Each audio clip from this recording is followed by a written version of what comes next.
Hello guys, this is Joshua Halls here today. As you can tell by the title of it, I'm doing a review for Star Wars Episode 2 Attack of the Clones. Definitely one of the weakest Star Wars. I literally just watched it.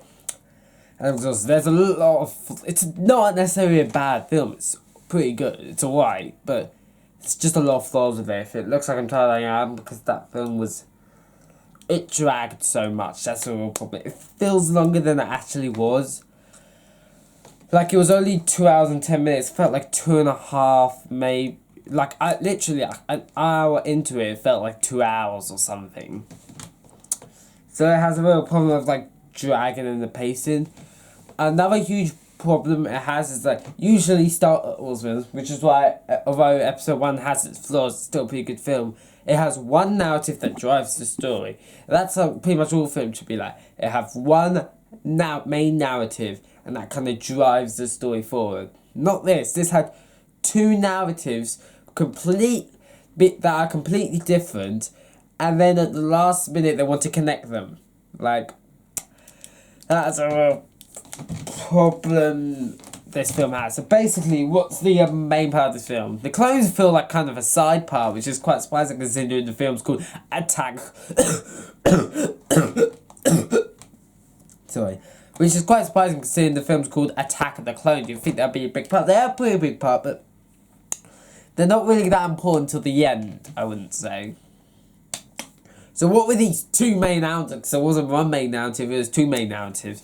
Basically, it started off as one, where basically there was someone trying to kill Padme, so they had to, so there was a little opening scene with that.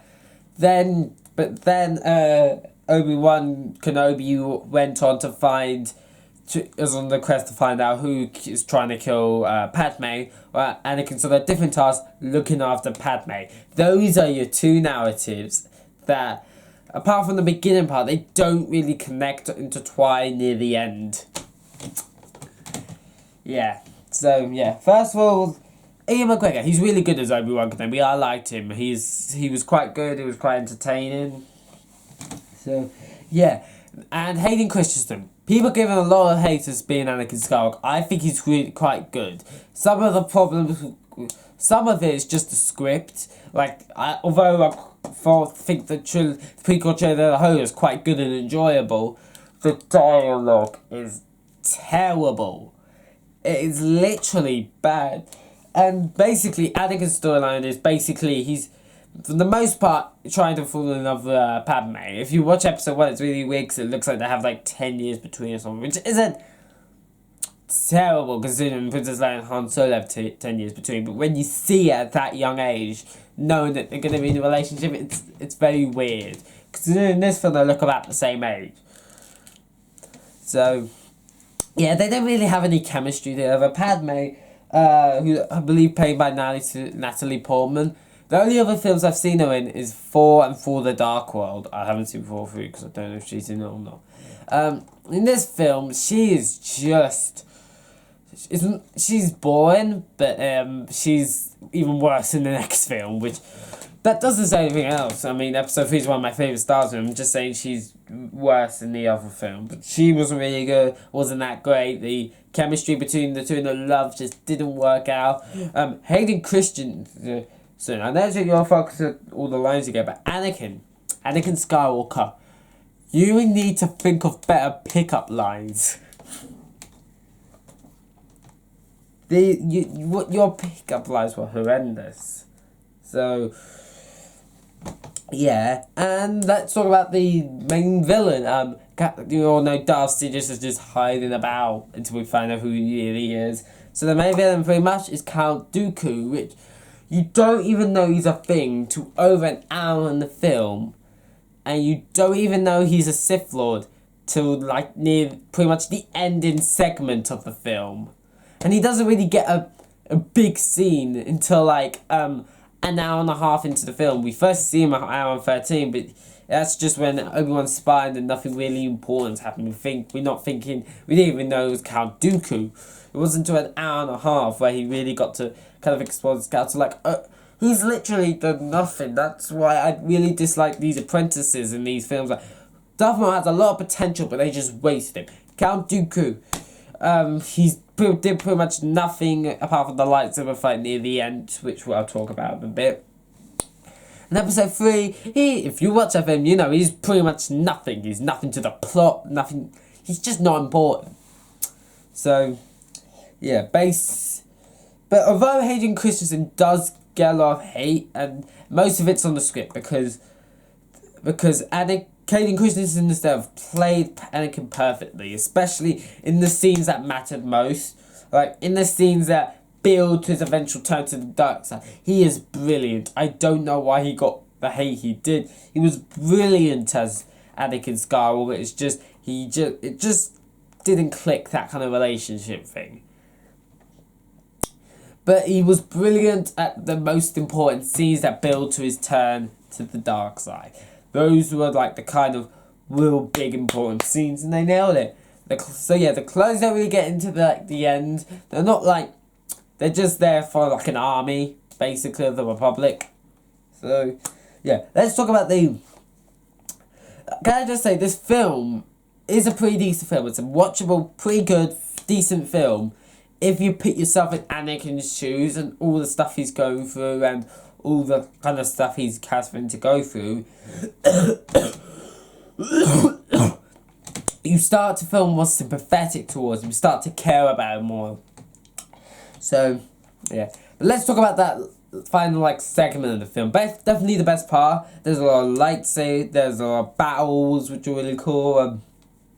That final lightsaber battle was pretty good. And Anakin in this battle looks even stronger than Obi-Wan Kenobi, which I really like. It kind of showed his power, and that he kind of does have the power of the Force, but it's not really able to come out fully as part of the light side. Maybe I like that kind of idea that they explore more deeply on in episode 3, and not to spoil his direction if you haven't seen the original trilogy, but he's more powerful in the dark side than he is the light, which is a really good idea of temptation. So yeah, really good. It's really good at kind of tempting him forward. Like Anakin, he's probably one of my favourite characters in the entire Star Wars because of his story, his narrative. These is why my two favourite villains are Kylo Ren and Darth Vader. They're the most complex villains with a big this backstory of confusion, of conflict.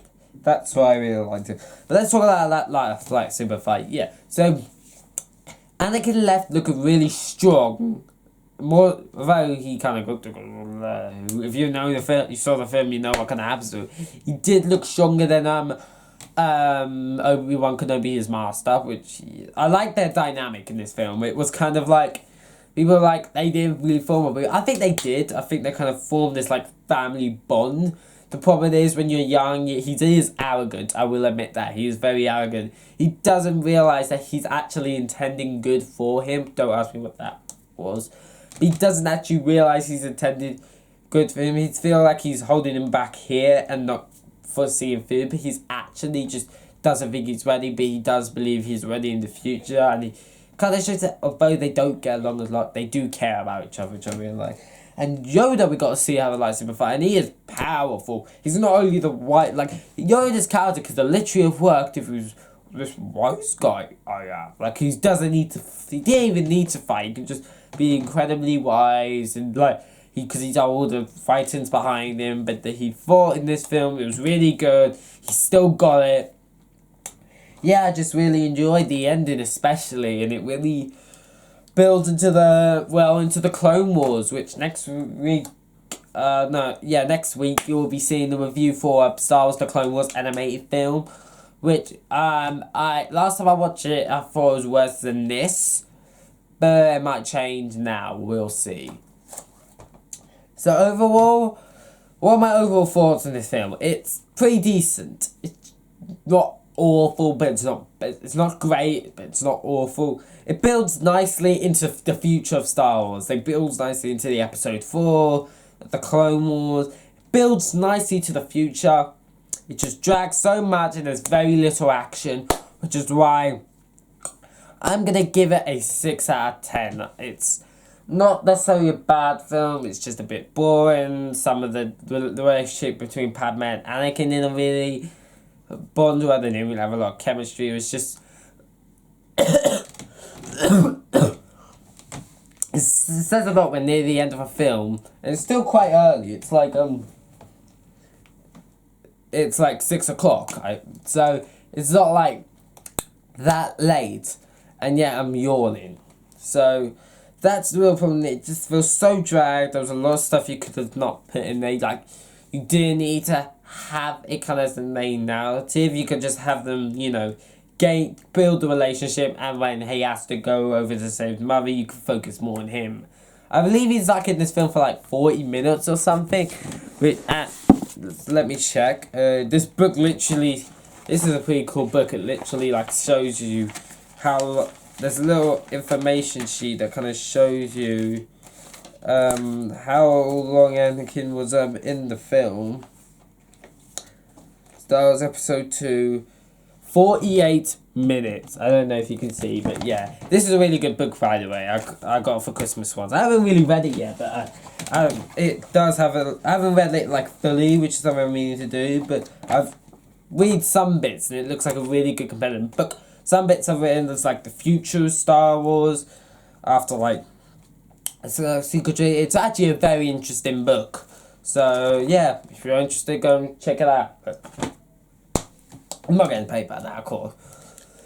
So overall, 6 out of 10. He's in here for 48 minutes of the film. But I think the point I was trying to make is that most of the film that he's in doesn't really feel important. He didn't have the main story, even though he's the main character. He just did nothing.